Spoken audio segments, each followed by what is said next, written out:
So this video has found you today because you're sitting in a pretty sticky situation right now that you chose and you're struggling to make sense of it. There's been so many signs and signals, but it's taken so much longer than you thought it was going to take. Relationships are deteriorating. You're struggling with things that you haven't struggled with for years, and everything seems to just be falling apart around you. And everyone told you were doing the right thing, but you're like, when does this end? And I'm going to break down 7 weird urges that are showing up right before a breakthrough. I actually put this post up on Instagram recently and it really popped off, and I really want to go into these 7 points a little bit further because the danger zone that you can get caught in here is that you see the signs and signals, you have the realizations, but you don't follow through because most people get very uncomfortable at this point because it's so hard and they retreat back to doing what they always done, but it's dressed up on a slightly different level and they convince themselves that they've actually had a breakthrough. But before we get stuck into that today, my name's Kristian. For anyone that's new here, please do me a massive favor, hit subscribe to the channel. I'm posting videos on here every single week. You can go through, there's so much value in here. And I run a coaching program called Ready for Anything. We help high performers, entrepreneurs, execs, people that are in high pressure jobs become more connected to themselves, step into the most powerful state and come out as someone that is in constant fight or flight, that's in a primitive primal state and can't see abundance because it just feels like they're in the weeds constantly. So yes, please hit subscribe to the channel and let's get stuck into this. So the first weird urge is that you want to cut something away that your livelihood depends on. So I'm meaning financially here. You want to change your business. You no longer feel aligned. And it's so weird because probably for the last 5, 6, 7, or 8 years plus, you've been doing this thing and you probably made a deal with yourself at one point that this is who you were going to be forever. And this is what our brain does. Our brain essentially creates these concepts, structures, and identities so that it can feel safe. And you'll probably remember a few key points in your journey where you've actually said to yourself, this is who I am, and like this allows me to feel safe here. Because when you go on this journey of entrepreneurship and drawing your own line in the sand, as I call it, it's scary. And then what happens is that you then go past that initial threshold, there's all these fears, and then you start to find a little bit of momentum. But at that point of momentum, your brain starts planting seeds so that it can make sense of the world that it's in. And there's things that you deal with on like a daily basis that your old self would never be able to deal with. And that's because over a period of time of exposure, you have essentially created these ideologies in your mind that allow you to stay there. And what's beginning to happen now is like you have this weird urge that you no longer feel aligned to this thing that you're doing, whether that's like the entire business model, the business partner that you're working with, or maybe you are working for someone and you're actually feeling like, I have this like complete urge to just step away from this, which is so strange. And actually what this is like you've compromised yourself spiritually to follow a narrative that other people have told you. And now it's actually starting to come out and it's bleeding into everything that you're doing. And people just can't get their head around it. Like your family members are actually starting to say things like, you're bananas. Like, why are you giving this up? You've worked so hard for this business. Like, you've worked so hard for these things that you've done. Like, you can't walk away from that pension. You can't walk away from that thing. You're not walking away from anything. You're following the path that's being laid out in front of you. And what a lot of people don't realize is like when you go in this big journey of self-improvement, you're opening a door that can't be closed. And that spirit inside of you is starting to kick and scream because it knows that change needs to happen. But on the flip side to that, your old entity, everything that you know about yourself at this very given point is also kicking and screaming. And it's like, but we can't go that way because we don't know what happens. I had an incredible discovery call with someone yesterday who actually just joined up. And they're at this very point right now. This is what we call the identity gap. So you're leaving the old identity because you no longer want to be there. And you're stepping into this new identity that hasn't fully formed yet. And what's so scary about that is that you know you can't stay there, but you don't know what that new one looks like. And it's like no man's land. Number 2, you're starting to feel disconnected from things that you've never, ever had any struggle or drive to fall in love with. So for me last year, I went through a huge amount of change, if anyone's new to the channel. Last year, it went through a massive change in who I was, who I helped. Prior to this, if you look back on the YouTube channel, there was mindset, there was lifestyle, there was identity. But if we look at the pillar at the top, it was hybrid performance. And I was in denial. I was trying to hold on to this is what we do, but actually we do this. But actually, I was just too scared to fully step into who I wanted to be and who I actually needed to be to truly fulfill my potential. Where it actually started to come back and bite me in the ass is I was overstaying my welcome. I was ignoring it. I was in denial and I was like, I'll just stay here and I'll do it this way and I'll do it in my terms. But the way that the entity works internally is it knows that you have to change. It will start to tarnish the things that you love. And what happened to me is I was the hybrid performance guy and I fell out of love with training. The drive was zero. And I'm not just talking about a lack of motivation, by the way. Like, I mean, I was losing all sense of purpose and direction towards this thing. And it's because I was spiritually misaligning myself. And this is why so many folk get depressed and anxious, because they're following a narrative that things need to be this way and I should just be happy and my job's good and I go on 2 holidays a year and I've got a nice house. Who told you this stuff? You have free will to do whatever you want. But what's happening is you're operating under so much scarcity and fear that you're actually killing your heart connection.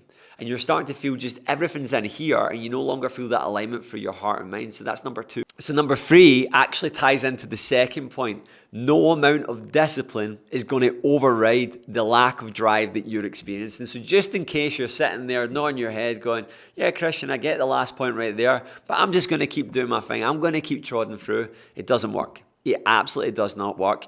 And what a lot of people don't realize at this point is that discipline equals freedom until it doesn't. Discipline will imprison you. If you get to this point where you just start to believe that the only way that you're going to be more successful and feel more free is through just working harder and suffering, as I hate to break it to you, you're going to live a life of suffering. And you're going to end up in a very vicious cycle. And I see so many men and women here where, to the untrained eye, they have the body, they have the job, they have the financial situation. But you can see behind that smile, that's not a smile. They're struggling. And they start to actually build up a lot of resentment towards things that they love. And that spark that they once had, that curiosity, is slowly starting to be worn down. Yes, they're getting fitter, they're getting stronger, they're maybe climbing that ladder and whatever they're doing. But you can see like a dullness starting to appear in their eyes. This was me last year. I got to this point in July where I went through one of the hardest times of mental health that I've ever been through. All at once, I've spoken about this before. I had a friend that didn't want to be here anymore, and I was a key player in that person's life going through that. I had a member of staff that was being incredibly challenging at the time that was new to me, and I was learning how to actually negate that. And I had challenges with my business at the same time as well. My bank actually got frozen overseas, and I had to fly to another country by myself, and no one was actually there to support me and help me because I didn't have a phone to actually contact them. It was crazy, right? And afterwards, I felt in a much better spot than I did. I was in a really dark spot. But there was a part of my brain being like, right, you've done all of the normal things you always do, the discipline, the daily protocol, the training, the nutrition, you've set the goals, you've spoken to your mentor, you've came up with a new business idea, but there was something that felt off in here. And I knew that no amount of discipline was going to fix that. And what I actually had to do is it was a sign that that stuff that happened in my life was just the straw that broke the camel's back. That was inevitably going to happen. But to the untrained eye, people would say, that's the reason why I was so down. Now, all of those things wore me thin, but ultimately, that stuff was inevitable anyway. I was already feeling that way, and those things that happened just exposed the feelings that were actually there. So just being in this mentality of working harder, it will fix things, doesn't always fix things. Action beats anxiety 100%. But if you know there is something that you're ignoring, there is a relationship that you're overstaying your welcome in, there is a business that you no longer feel aligned with, but you're staying there because you're financially scared of what happens and stepping into being a beginner again, or you're actually just following away with your health that you've always done, that's erratic, that's frantic, and you know doesn't have any longevity, stop doing the same thing because you're getting signals right now that it needs to change. And this is what happens. So your options are step into the unknown and feel incredibly uncomfortable and stay true to what you're doing, or you're in for a life of suffering and you'll be one of those people that's got the smile on their face. It's a big false smile. Number 4, I love this one. There is zero fear about the repercussions about you stepping into the abyss and the unknown. I've been here so many times in my journey, when I left the Air Force, when I took my business from face-to-face to online, when the pandemic happened, and then last year when I changed my business model from a hybrid coaching model to an identity transformation-based coaching model. And the saying that really comes to mind right now is like, you need to be careful what you wish for, because I'm having this conversation a lot right now with clients that they're in a point where like they've taken massive action in their life, but like they're in the pits of despair. 6 months ago, 12 months ago, there is a part of you that wished to have what you have right now. There was a point earlier on in the year where I was feeling a little bit low. Like I'd lost a lot of clients. I hadn't gained a lot of clients. Financially, I was worse off than what I was last year. I was just having a particularly low week. And I remember just like sitting like, oh, this is crap. This is not good. Have I made a big mistake? And then I remember sitting with myself, and this was a few months ago, And I was like, this is a Monday. I used to be stressed, really stressed on a Monday. And I was really calm. Immediately went out for an early dinner. Had a really good day. Had some amazing calls with clients. And actually, I wished for that like 6 months before. Like my wish was, I just want to feel calmer. I just don't want to feel as strung out. I just want to be doing work that I love. And I got it. But the circumstances that came with it, I was sitting there dwelling on them. People wish for courage. People wish for peace. No one's going to come along and sprinkle it on you. You're going to be given an opportunity in a situation where you're going to have to be courageous. You're going to have to find peace in chaos. That's what happens as you go through this. So you're at the point right now, or you might not be there, where the pain of staying the same is far outweighing the pain of changing. And that's a great point to be in, because you are now learning that no fear is going to hold you back from stepping into being the person you know that you're capable of being. Number 5, feeling incredibly lonely, but also incredibly withdrawn. So this is a big one that I see with a lot of the guys that we work with, where you can't really make sense of any of this. You're going through a big point right now where it's scary. A lot of people don't even get it, and you're relying on your own vision to get you there. And it's something you've never really lacked, certainly for a few years anyway. And you're at this like big turning point where none of it really makes sense, and people are trying to comfort you, and people are trying to essentially give you a pat on the back and tell you it's going to be okay. And you feel like you need that, but then the thought of actually getting that is you just want to be alone. What's actually happening right now is your brain needs space to process, right? You need to imagine your brain like your gut. What happens if someone just scrans down their food really, really quickly, right? They probably want more food, and then they eat more food, and then they're like, oh, my stomach, I'm so full. What happens if someone forces down their meal? Their eyes are bigger than their belly, and they end up ordering more food, and they get full again. It's the same with your brain. Your brain doesn't need you to force feed it loads of stuff. It doesn't need other people to tell it things. What you're actually getting right now is a sign in the signal to go and be on your own. Go and feel what you need to feel. The thing about being in this modern world now is that it's so fast-paced. It's so go, go, go. And boredom is actually a feeling that we don't experience a lot in this modern world, because when we're on the train, we sit on our phone. And when we're walking along, we're listening to music. In the evening, we're watching TV. Throughout the day, we're on screens. We're talking to people on multiple messenger apps. We're constantly being signaled to do something. And what's actually happening right now is that you're at a point where there is like a beautiful symphony happening in the back of your mind, but there is a loud trumpet playing. And you need to go away and tune into that symphony. And that's a hard thing to do. Go and take yourself out in nature and go a walk. Learn to meditate. Use this as a time to actually go and be alone with your own thoughts. Drive without the music or the radio on, and actually just tune into what's going through your mind. Some of your best thoughts are in there, but they're being blocked right now. And your mind digestion is being too fast-paced that's making you feel withdrawn from certain situations. Number 6, I love this one. So what's beginning to happen now is your frequency is retuning. So your antenna that's on your head, you need to imagine you've got a big antenna sticking out your head, right? It's always transmitting a frequency, and it's always bringing in a frequency. I don't know what the opposite of transmit is, right? Transmute? No, I don't know. Anyway, you know what I mean? And it's coming in and it's going out. Now, as you're going through this big change, you're not just changing your career, you're not just changing your health, you're not just changing the way that you live, you're changing the way that you think. That's why it's so uncomfortable, right? And this is the difference between going through a spell of feeling unmotivated to motivated, to having an actual breakthrough and transformation and identity. That's why I'm making this video today, and this is a massive sign. So what's beginning to happen is your frequency is retuning, what the signal that you're sending out is changing, and the one that's coming back in is changing. And you're beginning to notice things that you previously did not notice. You're starting to actually get a bit irritated by certain conversations. You've got this like compelling need to be incredibly honest with other people. Now, the mad thing is these people were always speaking in this way. These people always had this energy. These people were always essentially there doing these things. You were just not aware of it because you weren't actually going through this type of change, right? So there's a part of your brain called the reticular activating system, and this is the part of your brain that essentially sends out a signal where it notices things. It's like when you buy something, then all of a sudden you're like, did everyone have that same bag as me before? Like, I just bought a yellow car. There's so many yellow cars on the road. There was always the amount of things that you're seeing, but now your brain is paying more attention to them. So this works in your favor, and it also works as a defense mechanism. So it sends out signals to then like threat signals. So like you're going through a huge amount of change, you're starting to break beyond a certain barrier, and then your brain starts looking for all the reasons as to why it can't work out. So it works two ways. It looks for reason and rationale as to why it's working, but it also works the other way as well. So it's a really good sign that your antenna and your frequency is changing. It's just not found the new frequency yet that allows it to feel really, really clear.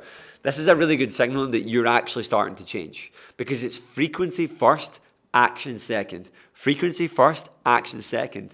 You can't wait on reality to give you the proof first. You need to become the person for reality to change for you. And that's what's happening right now. And lastly, number 7, this kind of ties into the last one, but feeling incredibly misaligned from people that are really, really surprising you. Your relationships are deteriorating.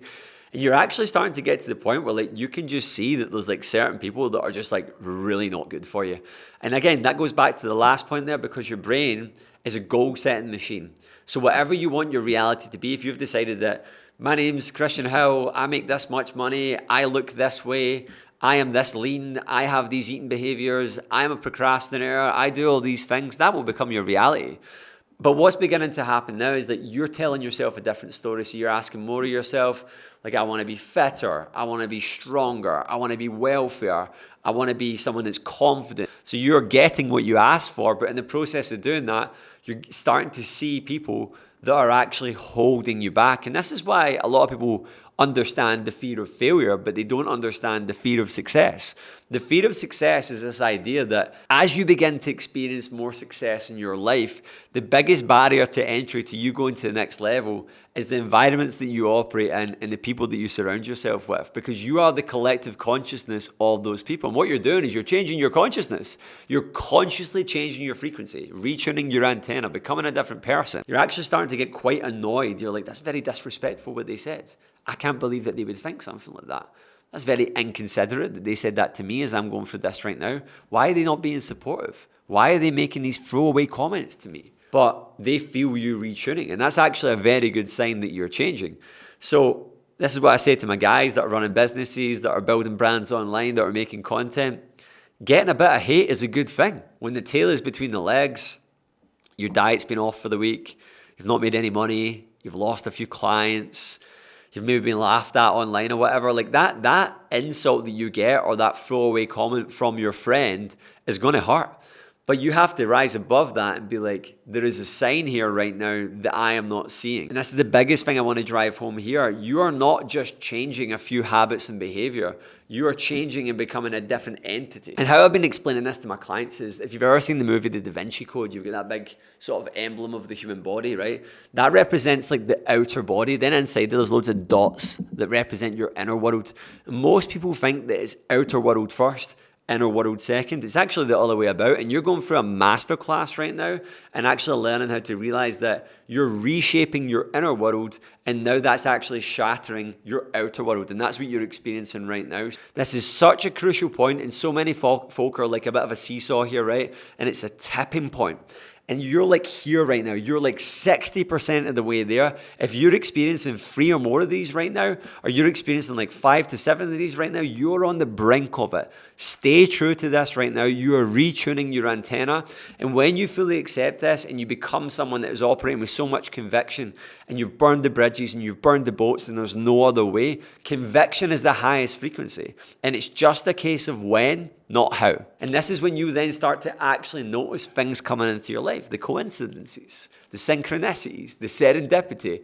I can't believe that happened. I can't believe this person came my way.